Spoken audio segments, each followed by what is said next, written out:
বস্তিবাসীকে 200-250 করে টাকা দিয়ে তার ভোটটা কিনতে চায়। যে ঘুষ দেয় আর যে নেয় দুইটাই তো অন্যায়। বিএনপি সব সময় সবচেয়ে বেশি ভোট পায় নির্বাচিত হয়েছে। এই ঢাকা শহরে এক সময় সব কয়টা সিট পাইছে বিএনপি, কিন্তু ওই যে আরেকটা দল যারা নির্বাচন করতেছে ঢাকা শহরে কোনোদিন কোন সিট পাইছে পায়নি। আর এখন তারা বলতেছে ঢাকা শহরে নাকি সব সিট সাইজ করে ফেলেছে। এটা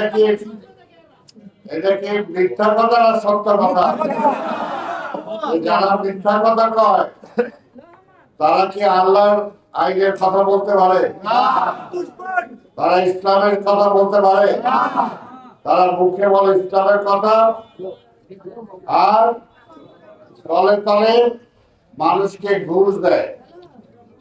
বস্তিবাসীকে 200-250 করে টাকা দিয়ে তার ভোটটা কিনতে চায়।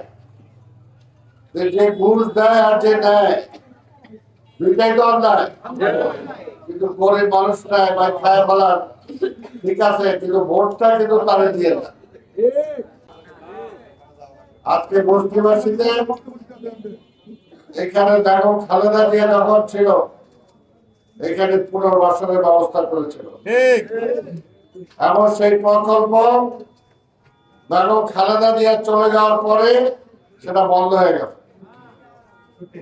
যদি খালেদা জিয়া থাকতো তাহলে এতদিনে আরো অনেকে পুনর্বাসন হতো, আরো সুযোগ সুবিধা বাড়ত। এটার জন্য আমাদের নেতা তারেক রহমান বলেছেন সবার জন্য স্বাস্থ্যের ব্যবস্থা করা হবে, সবার জন্য শিক্ষা ব্যবস্থা করা হবে, মায়েদের জন্য ফ্যামিলি কার্ড, যেটা তিনি স্পেশালি বলেছেন যে আমি মায়েদের জন্য এটা দেব, কারণ মারাই একটা সংসার পরিচালনা করে। মায়ের কাছে যদি 2টা টাকা যায় তাহলে সেই টাকাটা তার পরিবারে ব্যয় হয়। কৃষকদের জন্য কৃষক কার্ডের কথা বলেছেন, শ্রমিকদের নিত্য প্রয়োজনীয় দ্রব্য যাতে সঠিক মূল্যে পায় সেটার ব্যবস্থা করার কথা বলেছেন। যারা বেকার যুবক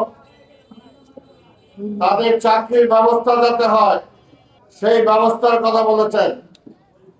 অর্থাৎ টোটাল দেশে একটা পরিবেশ, একটা পরিস্থিতি যাতে উন্নয়নের দিকে নিয়ে যাওয়া যায় সেটার জন্য তার একটা পরিকল্পনা তিনি ঘোষণা করেছেন।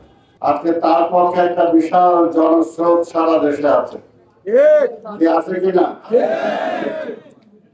এবং সারা বাংলাদেশে বেশিরভাগ সিটে ইনশাআল্লাহ বিএনপি জয়লাভ করে